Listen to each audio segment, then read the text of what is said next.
Hey, Rob here. Response review 2 mile wide twisters, EF4s up to 200 miles an hour hit elementary schools, wipe out parts of central Oklahoma. My God, man, we can only hope and pray at this point that there's no casualties. If anyone's injured, just an absolute miracle of God. And, the weather patterns are certainly becoming very inclement, very unpredictable.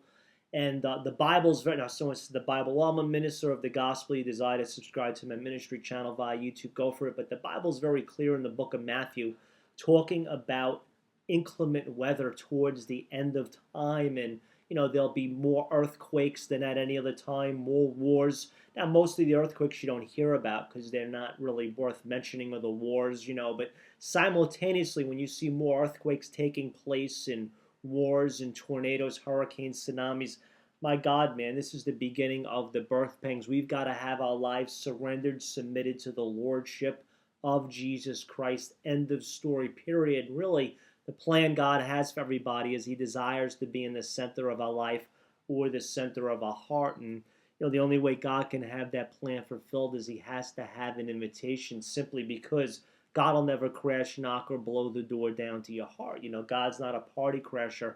God gave us a free will, so we can either accept Christ out of obedience or reject Him out of disobedience. In other words, we control the doorknob to our heart. But one thing I promise you is this: once you open the door of your heart just a crack, the Lord will come in with His mercy, compassion, grace, kindness, most of all, His irrevocable, unconditional love. And the Bible's very clear about the love of God. In the book of John, 3rd chapter, verse 16, simply states, "For God so loved the world that He gave as a gift His only Son, that if you believe, receive Christ, you'd not perish, you'd have everlasting life." And why did I come in on here and choose to do this video? Well, my concern about people, whether you live to be 8 or 108, is eternity.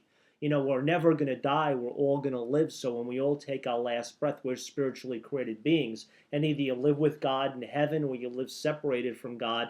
And you don't want to talk about the place of fire, insurance, hell. The Bible's very clear. There is a literal hell.